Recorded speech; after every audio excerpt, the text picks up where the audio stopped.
Nung ako ay nagpa-practice ng naturopathy sa Pilipinas, meron pong isang halaman na talaga pong palagi kong sinasabi na kainin po ng aking mga pasyente. Mapa-diabetes, stroke, high blood, cancer, at kung ano-ano pang mga sakit. Dahil po, itong halaman na ito ay napaka-epektibo po talaga at napatunayan na po ito ng ilang daang taon na po. As a matter of fact po, ginamit na po ito sa Mesopotamia 4,000 years ago. At hindi lang po yun, ginamit na din po ito bilang herbal medicine ng mga bansa tulad ng Egypt, China, Japan, Greek, Roma, Babylon. At sa Canon of Medicine po na ginawa noong 1025 ay nakalista po ito ginawang gamot para po sa arthritis, sa mga kagat po ng ahas at saka insekto, sa ubo, sa bulate at antibiotic din po. Sa katunayan ay ginamit po ito ni Hippocrates bilang gamot. Si Hippocrates po ay isa pong doktor na Griego na tinagurian pong ama ng modernong medisina. At sigurado din po ako na narinig nyo na po kung ano po ang halamang ito. Dahil ito lang naman po ang bawang. Pero alam nyo po ba na yung bawang na yan ay pwede pa natin pong gawing mas epektibo? I-ferment lang po natin ito or iburo po natin ito. Ngayon, ituturo ko po sa inyo kung paano po natin gawin ang fermented garlic. Meron pong dalawang proseso para po natin ma-ferment ang garlic. Unang-una po, kailangan po natin ng mga fresh garlics. Pagkatapos, babalatan po natin ito. Maghanap po tayo ng garapon kung saan magkasya po yung ating pong mga garlic na yan. At pagkatapos po, pwede po tayong pumili kung ano pong proseso ang gusto po natin. Yung una pong proseso ay pwede po natin ito lagyan ng tubig, just enough po to cover the bawang. Pagkatapos po ay lagyan po natin ng asin. So nasa inyo po kung gaano karaming asin ang ilalagay nyo po. Depende po kung anong panglasa na gusto nyo. Pagkatapos po, lagyan po natin ng mga herbs. Ngayon, depende na rin po sa inyo kung anong klaseng herbs po ang gusto nyo pong ilagay. Kung gusto nyo paghalu-haluin po lahat ng mga herbs na yan, nasa inyo na din po yon. Pero ang mas gusto ko po ay lagyan po ito ng honey. At yung paglagay din po natin ng honey, just enough po to cover the bawang. And make sure po na hindi po natin pupunuin yung ating pong bote. Dapat 3/4 full lang po. Kasi tandaan po natin, tayo po ay mag-ferment ng ating pong mga garlic na yan.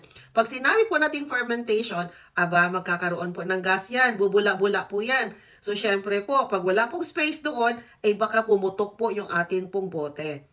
At pag pumutok yan, naku, sayang naman po yung garlic. Mahal po yan. Pati yung honey, mahal din. At hindi lang yun. Naku, napakahirap po maglinis, di po ba? Para po hindi din po puputok yung ating pong bote na yan, ay kailangan din po natin buksan yan araw-araw para ma-release lang din po yung gas. Pero ito po yung babala ko sa inyo. Nako, pag tayo po ay naka-centralized air conditioning, napakaganda po ng ating magiging perfume sa buong bahay po natin kasi amoy utot po siya. At napakahirap po niyang tanggalin kahit maglagay po tayo ng mga pabango po sa ating bahay. At everyday po ay kailangan po natin siyang ibaliktad para po ma-mix po talaga natin ng gusto lahat po ng mga bawang with our solution, with our honey. Iburo po natin yan for about 3 weeks to 12 weeks. Ano naman ang difference kung mas matagal po natin iburo yan? Sabi po kasi na pag mas matagal, mas magiging mas marami po yung sustansya na. So, ilalagay po natin yan sa room temperature. Make sure po na hindi po siya naiinitan ng direct sunlight. No? So, kailangan po nasa medyo lilim. Pagkatapos po ng after 3 to 12 weeks, ay pwede na po natin ilagay sa ref po yan. Para po mag-last po siya ng mas matagal.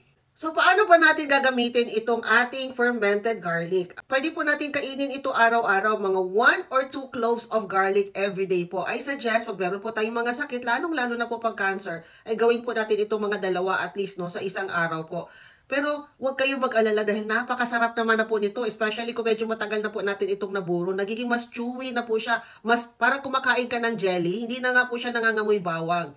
So hindi ka na rin mangangamoy bawang. No? Pwede din po natin ihalo ito sa ating mga nilulutong pagkain. Hinalo ko po ito sa kimchi ko. At alam niyo po ba, mas naging masarap po yung lasa ng kimchi na ginawa ko po. At hinalo ko din po ito pag ako po ay nagsusutay ng gulay.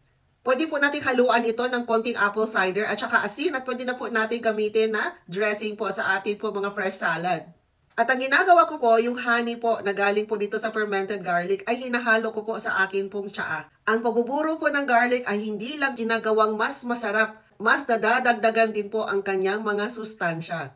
At itong mga sustansyang ito po ay mas na-absorb ng ating pong katawan, nagiging mas bioavailable po sila. At dahil po dito, sabi po ng research, ay marami pong mahalagang ginagawa ang fermented garlic na ito sa ating pong katawan. Dahil fermented nga po ito, ay syempre pinapadami po natin yung ating mga probiotic bacteria at alam naman po natin na itong mga good bacteria na ito ay maganda para po sa ating digestive system, para sa ating immune system, pagpapaganda po ng ating pong balat, nagdi-decrease po ng inflammation sa buong katawan po natin kaya nakakatulong po ito sa kung anumang sakit meron ka ngayon. At hindi lang po, nag-i-improve din po ito ng ating pong brain health kaya pangontra daw po ang pagkain ng fermented garlic sa araw-araw para sa sakit na Alzheimer's, mga Parkinson's, mga dementia at iba pa pong mga brain disorders. Napakataas na din po ng mga antioxidants dito kaya po pangontra naman din po ito sa cancer at saka sa mga cardiovascular diseases at iba pang mga chronic diseases. Nagre-regulate din po ito ng ating blood sugar kaya iwas din po sa diabetes. Nagpapataas po ito ng ating high density lipoprotein o yung ating pong good cholesterol.